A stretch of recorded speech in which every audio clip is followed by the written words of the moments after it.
আমন্ত্রণ জানাচ্ছি ছায়া কায়া কাহিনীর ষষ্ঠ পর্ব শোনার জন্য। তো চলুন বেশি কথা না বাড়িয়ে শুরু করা যাক। গায়ত্রী দেবী শরীরের সমস্ত জোর একত্রিত করে চিৎকার করে ওঠেন, স্তব্ধ যান বাবা! আপনি কল্পনা করলেন কি করে আমি আপনার প্রস্তাবে রাজি হব?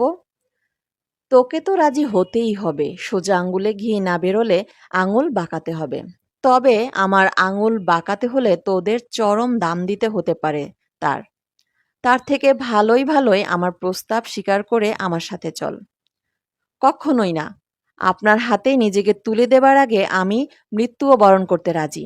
এই বলে গায়ত্রী দেবী সেখান থেকে প্রস্থান করার উদ্যোগ করলে পিছন থেকে অঘরী হাত শূন্যে তুলে হুঙ্কার দিয়ে ওঠে। গায়ত্রী দেবীকে কে যেন এক অমোঘ শক্তিতে এই স্থানে ধরে রেখেছে। কিছুতেই সেই স্থান থেকে এক চুলও নড়তে পারছেন না তিনি। আবার সেই হৃদয় বিদীর্ণ করা অট্টহাসি। ধীর পায়ে অঘরী এগিয়ে এলেন গায়ত্রী দেবীর দিকে।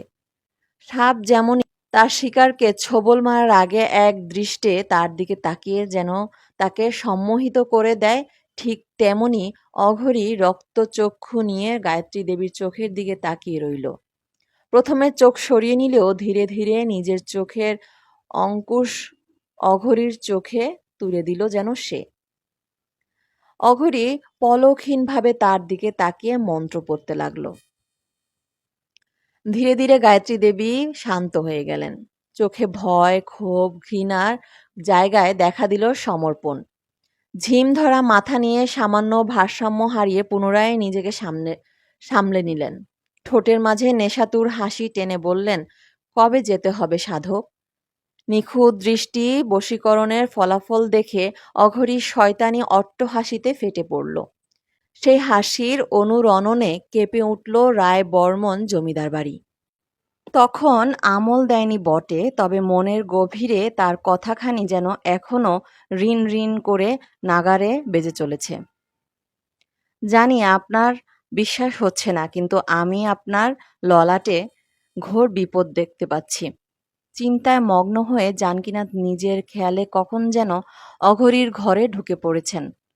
ঢুকেই হতবাক হয়ে গেলেন যখন প্রাণপ্রিয় কন্যা গায়ত্রীকে অঘরীর বাহুবন্ধনে আবদ্ধ দেখলেন। অজান্তেই আর্তনাদ বেরিয়ে এলো তার কণ্ঠ থেকে, গায়ত্রী!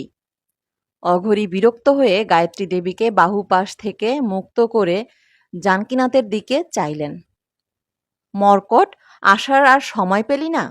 যাকগে, এসেই যখন গিয়েছিস তখন শুনে যা, আমি তোর মেয়েকে সাধন সঙ্গী হিসেবে নির্বাচন করেছি। আগামী চন্দ্রগ্রহণের দিন আমি সাধনায় বসব চামুণ্ডা মায়ের মন্দিরের পাশের শ্মশানে। তারপর সাধনা শেষ হলে তোর মেয়ে আর আমি চলে যাব ভুজঙ্গপুর থেকে। পাশে গায়ত্রী দেবীর দিকে তাকালেন জানকীনাথ। সে যেন পাথর প্রতিমাতে পরিণত হয়েছে। অঘরীর দিকে হাত জোর করে করুণা ভিক্ষা করে বললেন, হে দয়াময়, অমিত শক্তিধর, আমাদের উপর দয়া করুন। এইভাবে আমাদের সর্বনাশ করবেন না। সর্বনাশ? তোদের বাপ মেয়ের উপর কৃতার্থ করেছি আমি। তোর মেয়ে হবে অঘরী মৈথুন সাধক মহাযোগীর সাধন সঙ্গিনী। আর তুই হবি রাজা। রাজ করবি এই ভূ ভারতে। কোনো বিপদ তোকে ছুতে পারবে না।